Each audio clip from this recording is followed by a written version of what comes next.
Ada satu pertanyaan yang jarang diucapkan keras-keras, tapi sering muncul diam-diam. Biasanya datang malam hari, dan saat layar ponsel mulai redup. Dan biasanya kepala kita tuh akhirnya berisik gitu. Ngomong, sebenarnya gue ini udah berhasil atau belum sih? Bukan karena lu malas, bukan karena lu gak bersyukur, tapi karena semakin dewasa, ukuran keberhasilan itu makin gak tentu. Di usia tertentu ada yang sudah mapan, ada yang sudah menikah, ada yang sudah punya jabatan, dan bahkan ada juga yang kelihatannya itu udah sampai ke mimpinya. Dan lo masih di perjalanan atau lo sekarang gagal?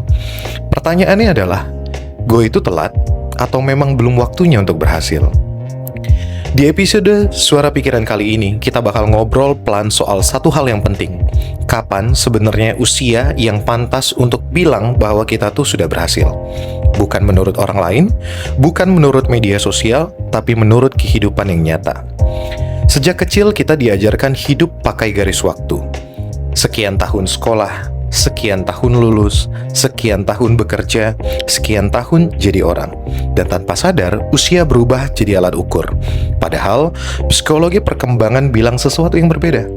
Peneliti seperti Erik Erikson, yang teorinya masih sering dipakai dan diperbarui sampai sekarang, menyebut bahwa manusia bukan satu garis lurus, tapi tahapan yang saling tumpang tindih.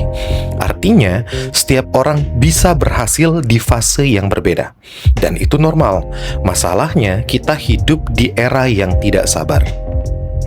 Riset besar dari Harvard Study of Adult Development, salah satu studi longitudinal terpanjang di dunia, menunjukkan sesuatu yang menarik.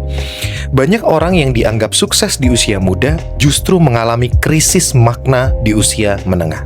Sebaliknya, banyak orang yang baru menemukan arah hidupnya itu di usia 40 sampai 50 tahun, justru melaporkan tingkat kepuasan hidup yang lebih tinggi. Peneliti seperti Laura Cartesian tahun 2021 menyebut fenomena ini sebagai socio-emotional selectivity. Sederhananya, seiring bertambah usia, manusia berhenti mengejar validasi dan mulai mengejar makna. Dan di titik itu, defini berhasil berubah total. Di Indonesia, itu berbeda. Tekanannya sering datang lebih cepat. Usia 25 tahun sudah ditanya kerja di mana. Usia 30 tahun ditanya, kok belum menikah? Usia 35 tahun ditanya, kamu sudah jadi apa? Dan seringkali yang ditanya bukan hidupnya, tapi pencapaiannya.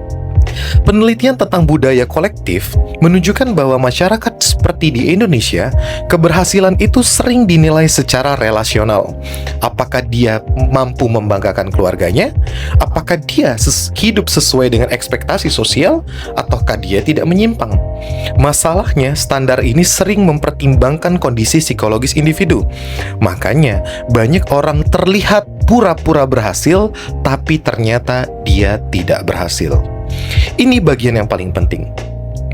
Mulai bergeser dari achievement-based success ke psychological well-being. Tokoh seperti Carol Reeve menyebut 6 indikator keberhasilan psikologis manusia. Salah satunya adalah penerimaan diri, otonomi diri, hubungan yang sehat, tujuan hidup, dan pertumbuhan pribadi. Artinya, berhasil bukan soal usia, tapi soal kapasitas.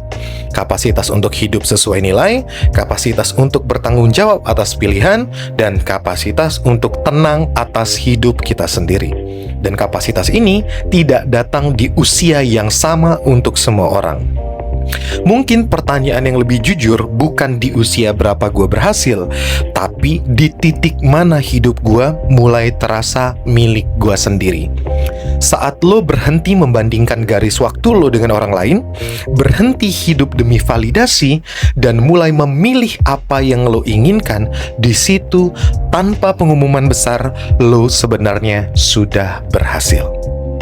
Lo berhasil bukan versi Instagram dengan konten-konten receh, dengan standar-standar tinggi yang dimiliki oleh orang lain, bukan versi keluarga atau orang tua lo, tapi versi hidup yang utuh. Kalau hari ini lo merasa tertinggal, ingat satu hal, tidak semua keberhasilan itu datang lebih cepat. Sebagian datang tepat waktu, dan hidup tidak pernah salah jadwal. Ini Suara Pikiran, tempat kita berhenti sejenak dan mengukur hidup dengan ukuran yang lebih manusiawi.